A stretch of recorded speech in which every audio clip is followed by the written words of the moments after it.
Hi guys, we're doing a few interviews today, which is super cool, but what is even better is we've got some bitumen drivers gracing us with their presence in the Modlite division.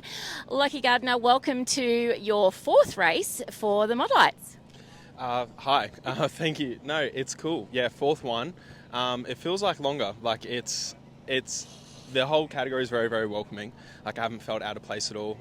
And the Abbey to Race team have been amazing in helping me get comfortable and helping me learn about the car and the setup and the tracks and stuff like that. It's been really cool. So I've enjoyed it so far.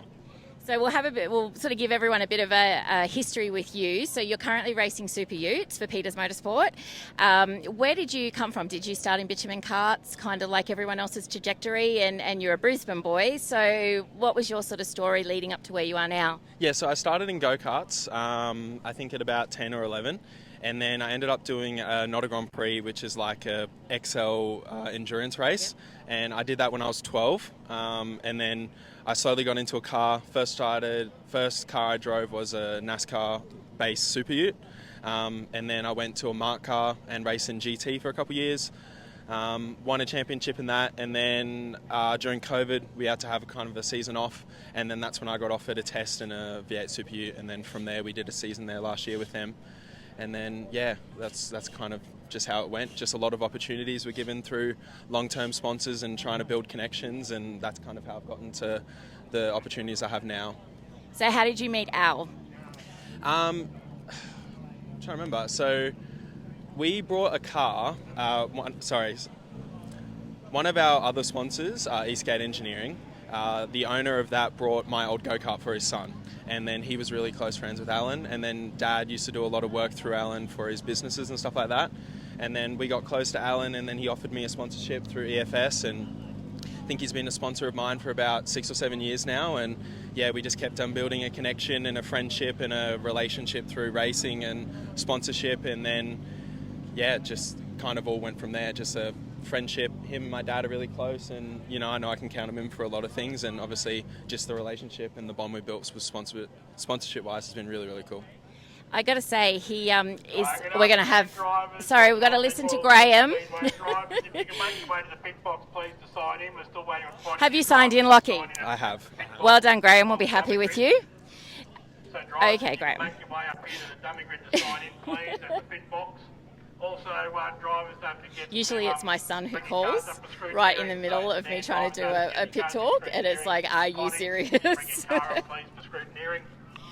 I got to say, pretty amazing. I've just learnt today how much influence Alan does have across a number of drivers in different divisions, and the support that he gives you guys.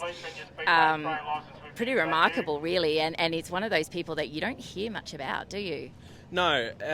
He's just a really, really nice and genuine person. I've always had respect for him because he's very honest with you.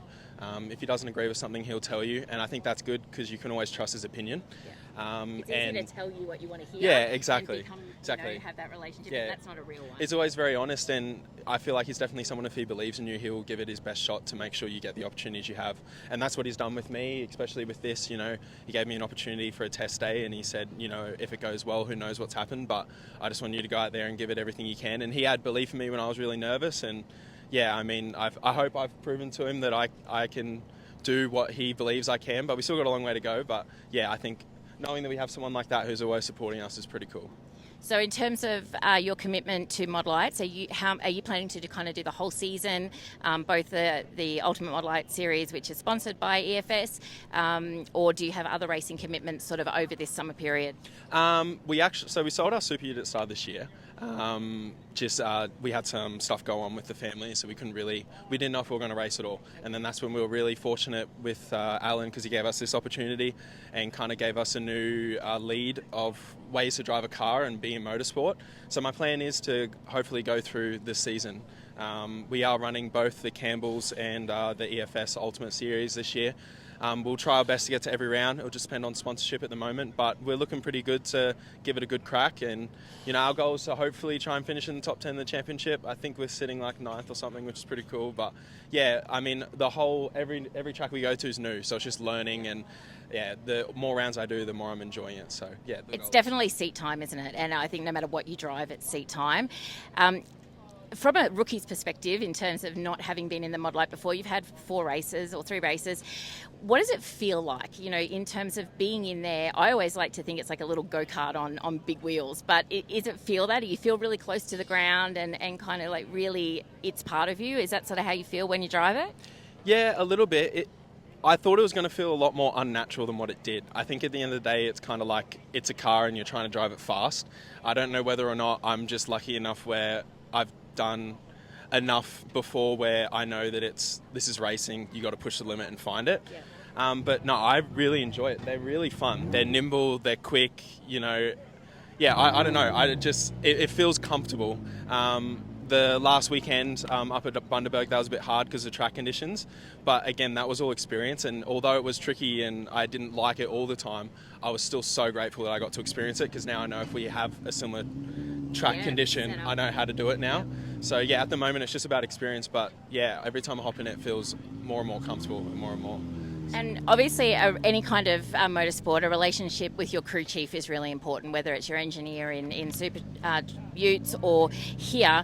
Who do you go to in terms of coming out of the car, okay, guys, this is how it felt, this didn't feel right? How do you go with that communication, and who do you have in the Meehan camp that is that person for you? Cam's my guy. He kind of runs both of us, but he is unreal. Like, I think we would not have had the success or the results that we have without him.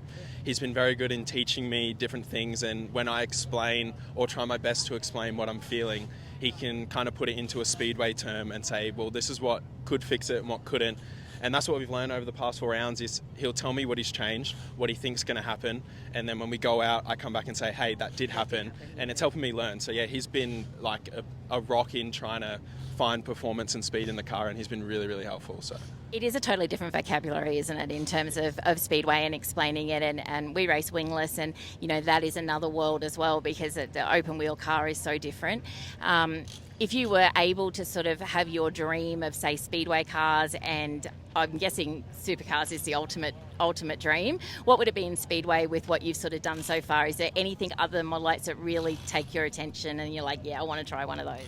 I mean, I'm still learning a lot about Speedway. Obviously, I think from an outsider, everyone would say like, oh, the sprint cars look pretty cool. Yeah. That would be awesome to have a go, but I think those super sedans or whatever, they just look unreal. Like, they look like a lot of fun. We'll just see where this takes us. I mean, like, I'm having a lot of fun in these things, and I'm happy to just see what each round takes us. But yeah, I mean, like anything really, like I'm someone who will never say no to a drive or never say no to having an opportunity to drive a car. Anything I can get behind the wheel of is like, yeah, that's cool. Oh, that's super cool. It makes me really excited. Great to meet you. Obviously, massive thanks to Al and Everyday Finance Solutions, the Meehan Group, Campbell's Truck and Bobcat. You've got the great team here, and you're learning from some of the best. So I hope you have a great night tonight. More learning, and we'll definitely talk to you in the next couple of rounds as well and see how you're going. Awesome. Thank you. All right. Thanks, Lucky. I really appreciate it.